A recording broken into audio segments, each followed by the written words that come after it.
Melville, chapters 26 and 27. Chapter 26. Knights and Squires. The chief mate of the Pequod was Starbuck, a native of Nantucket, and a Quaker by descent. He was a long, earnest man, and though born on an icy coast, seemed well adapted to endure the hot latitudes, his flesh being hard as twice-baked biscuit. Transported to the Indies, his live blood would not spoil like bottled ale. He must have been born in some time of general drought and famine, or upon one of those fast days for which his state is famous. Only some 30 arid summers had he seen. Those summers had dried up all his physical superfluousness. But this, his thinness, so to speak, seemed no more the token of wasting anxieties and cares than it seemed the indication of any bodily blight. It was merely the condensation of the man. He was by no means ill-looking, quite the contrary. His pure, tight skin was an excellent fit. And closely wrapped up in it, and embalmed with inner health and strength like a revivified Egyptian, this Starbuck seemed prepared to endure for long ages to come, and to endure always as now, for be it polar snow or torrid sun, like a patent chronometer, his interior vitality was warranted to do well in all climates. Looking into his eyes, you seemed to see there the yet lingering images of those thousandfold perils he had calmly confronted through life. A staid, steadfast man, whose life for the most part was a telling pantomime of action, and not a tame chapter of sounds. Yet for all his hardy sobriety and fortitude, there were certain qualities in him which at times affected, and in some cases seemed well nigh to overbalance all the rest. Uncommonly conscientious for a seaman, and endued with a deep natural reverence, the wild watery loneliness of his life did therefore strongly incline him to superstition, but to that sort of superstition which in some organizations seems rather to spring, somehow, from intelligence than from ignorance. Outward portents and inward presentiments were his, and if at times these things bent the welded iron of his soul, so much more did his far-away domestic memories of his young Cape wife and child tend to bend him still more from the original ruggedness of his nature, and open him still further to those latent influences which, in some honest-hearted men, restrain the gush of dare-devil daring so often evinced by others in the more perilous vicissitudes of the fisheries. "I will have no man in my boat," said Starbuck, "who is not afraid of a whale." By this he seemed to mean, not only that the most reliable and useful courage was that which arises from the fair estimation of the encountered peril, but that an utterly fearless man is a far more dangerous comrade than a coward. "Aye, aye," said Stubb, the second mate. "Starbuck there is as careful a man as you'll find anywhere in this fishery. But we shall ere long see what that word careful precisely means when used by a man like Stubb, or almost any other whale hunter." Starbuck was no crusader after perils. In him courage was not a sentiment, but a thing simply useful to him, and always at hand upon all mortally practical occasions. Besides, he thought, perhaps, that in this business of whaling, courage was one of the great staple outfits of the ship, like her beef and her bread, and not to be foolishly wasted. Therefore he had no fancy for lowering for whales after sundown, nor for persisting in fighting a fish that too much persisted in fighting him. For, thought Starbuck, I am here in this critical ocean to kill whales for my living, and not to be killed by them for theirs. And that hundreds of men had been so killed, Starbuck well knew. What doom was his own father's? Where in the bottomless deeps could he find the torn limbs of his brother? With memories like these in him, and moreover given to a certain superstitiousness, as has been said, the courage of this Starbuck, which could nevertheless still flourish, must indeed have been extreme. But it was not in reasonable nature that a man so organized, and with such terrible experiences and remembrances as he had, it was not in nature that these things should fail in latently engendering an element in him which, under suitable circumstances, would break out from its confinement, and burn all his courage up. And brave as he might be, it was that sort of bravery chiefly, visible in some intrepid men, which, while generally abiding firm in the conflict with seas, or winds, or whales, or any of the ordinary irrational horrors of the world, yet cannot withstand those more terrific because more spiritual terrors, which sometimes menace you from the concentrating brow of an enraged and mighty man. But were the coming narrative to reveal in any instance the complete abasement of poor Starbuck's fortitude, scarce might I have the heart to write it. For it is a thing most sorrowful, nay shocking, to expose the fall of valor in the soul. Men may seem detestable as joint stock companies and nations. Knaves, fools, and murderers there may be. Men may have mean and meagre faces.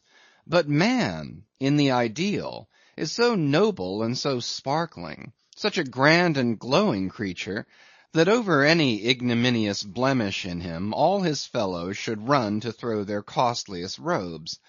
That immaculate manliness we feel within ourselves, so far within us that it remains intact though all the outer characters seem gone, bleeds with keenest anguish at the undraped spectacle of a valor-ruined man. Nor can piety itself, at such a shameful sight, completely stifle her upbraidings against the permitting stars. But this august dignity I treat of is not the dignity of kings and robes, but that abounding dignity which has no robed investiture. Thou shalt see it shining in the arm that wields a pick or drives a spike. That democratic dignity which, on all hands, radiates without end from God himself, the great God absolute, the center and circumference of all democracy, his omnipresence, our divine equality. If then to meanest mariners, and renegades, and castaways, I shall hereafter ascribe high qualities, though dark, weave round them tragic graces, if even the most mournful, perchance the most abased among them all, shall at times lift himself to the exalted mounts; if I shall touch that workman's arm with some ethereal light; if I shall spread a rainbow over his disastrous set of sun, then against all mortal critics bear me out in it, thou just spirit of equality, which has spread one royal mantle of humanity over all my kind. Bear me out in it, thou great democratic God, who didst not refuse the swart convict Bunyan the pale poetic pearl; thou who didst clothe with doubly hammered leaves of finest gold the stumped and paupered arm of old Cervantes; thou who didst pick up Andrew Jackson from the pebbles, who didst hurl him upon a war horse, who didst thunder him higher than a throne; thou who, in all thy mighty earthly marchings, ever cullest thy selectest champions from the kingly commons; bear me out in it, O God. CHAPTER 27. Knights and Squires. Stubb was the second mate.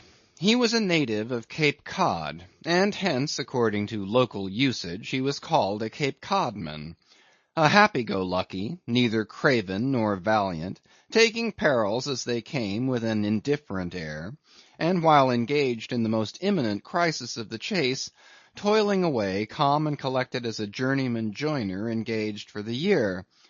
Good-humored, easy, and careless, he presided over his whaleboat as if the most deadly encounter were but a dinner, and his crew all invited guests. He was as particular about the comfortable arrangement of his part of the boat as an old stage driver is about the snugness of his box. When close to the whale, in the very deathlock of the fight, he handled his unpitying lance coolly and off-handedly, as a whistling tinker his hammer. He would hum over his old rig-a-dig tunes while flank and flank with the most exasperated monster. Long usage had, for this Stubb, converted the jaws of death into an easy chair. What he thought of death itself there was no telling. Whether he ever thought of it at all might be a question. But if he ever did chance to cast his mind that way after a comfortable dinner, no doubt, like a good sailor, he took it to be a sort of a call to the watch to tumble aloft and bestir themselves there, about something which he would find out when he obeyed the order, and not sooner. What, perhaps, with other things, made Stubb such an easy-going, unfearing man, so cheerfully trudging off with the burden of life in a world full of grave peddlers, all bowed to the ground with their packs, what helped to bring about that almost impious good humor of his, that thing must have been his pipe. For like his nose, his short black little pipe was one of the regular features of his face. You would almost as soon have expected him to turn out of his bunk without his nose as without his pipe. He kept a whole row of pipes there ready loaded, stuck in a rack, within easy reach of his hand, and whenever he turned in, he smoked them all out in succession, lighting one from another to the end of the chapter, then loading them again to be in readiness anew. For when Stubb dressed, instead of first putting his legs into his trousers, he put his pipe into his mouth.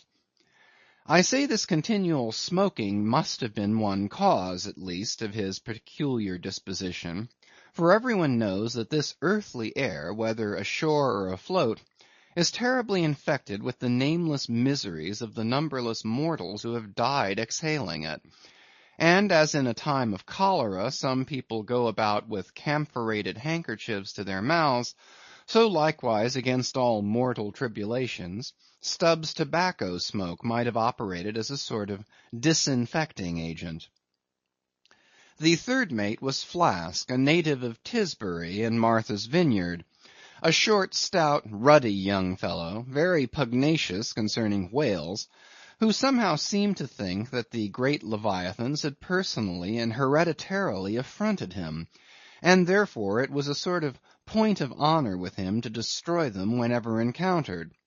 So utterly lost was he to all sense of reverence for the many marvels of their majestic bulk and mystic ways, and so dead to anything like an apprehension of any possible danger from encountering them, that in his poor opinion the wondrous whale was but a species of magnified mouse, or at least water rat, requiring only a little circumvention and some small application of time and trouble in order to kill and boil.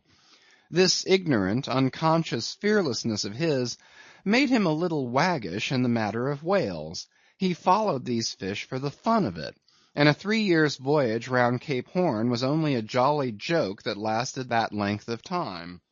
As a carpenter's nails are divided into wrought nails and cut nails, so mankind may be similarly divided. Little Flask was one of the wrought ones, made to clinch tight and last long.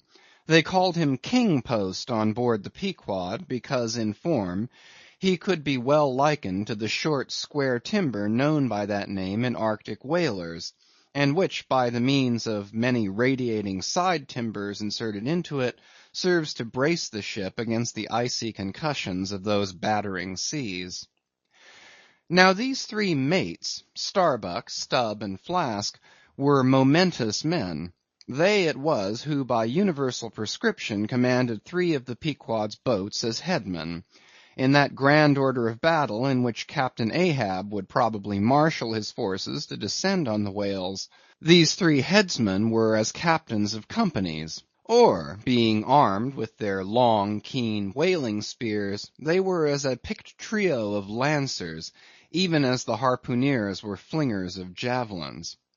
And since in this famous fishery each mate or headsman, like a Gothic knight of old, is always accompanied by his boat steerer or harpooneer, who in certain conjunctures provides him with a fresh lance, when the former one has been badly twisted, or elbowed in the assault, and moreover, as there generally subsists between the two a close intimacy and friendliness, It is therefore but meet that in this place we set down who the Pequod's harpooneers were, and to what headsman each of them belonged.